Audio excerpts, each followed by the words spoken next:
దేశం కోసం శ్రమిస్తున్న కార్మిక రైతుల జీవితాలపై నిరంతరాయంగా అనాగరిక దాడులను కేంద్రంలోని మోదీ ప్రభుత్వం చేస్తోందని ఏఐటీసీ జిల్లా ప్రధాన కార్యదర్శి బోగే ఉపేందర్ అన్నారు. కేంద్ర బీజేపీ ప్రభుత్వ కార్మిక రైతాంగ ప్రజా వ్యతిరేక విధానాలను నిరసిస్తూ జిల్లా కలెక్టర్ కార్యాలయం నుంచి అంబేద్కర్ చౌక్ వద్ద రాస్తారోకో నిర్వహించారు.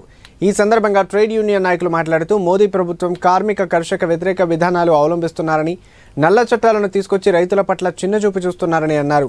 అంగన్వాడీ, ఆశా, గ్రామ పంచాయతీ కార్మికులకు ఉద్యోగ భద్రత కల్పించాలన్నారు.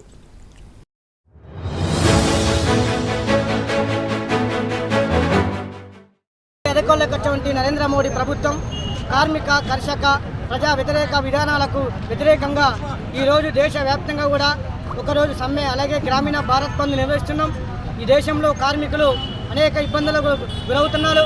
ముఖ్యంగా 77 సంవత్సరాల వసంత భారతదేశ స్వతంత్రంలో కార్మికులు ఎన్నో పోరాటాలు, త్యాగాలు చేసి సాధించినటువంటి 44 కార్మిక చట్టాలను 4 లేబర్ కోడ్ కూడా తయారు చేసి కార్మిక వర్గాన్ని మొత్తం కూడా కట్టు బానిసలుగా తయారు చేసినాడు నరేంద్ర మోడీ.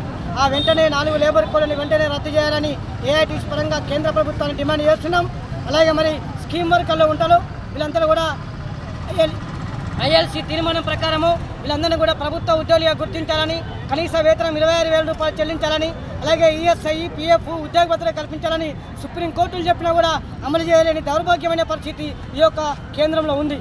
కేంద్ర ప్రభుత్వం రోజుకు, ఎందుకంటే ఓవైపేమో సుప్రీంకోర్టు కనీస వేతనం 26,000 రూపాయలు చెల్లించాలని చెప్తుంటే, ఓవైపేమో నరేంద్ర మోడీ కేవలం 178 రూపాయలు అయితే సరిపోతుందనేది చెప్పడం అనేది ఇది అత్యంత బాధాకరమైన విషయం. ఇప్పటికే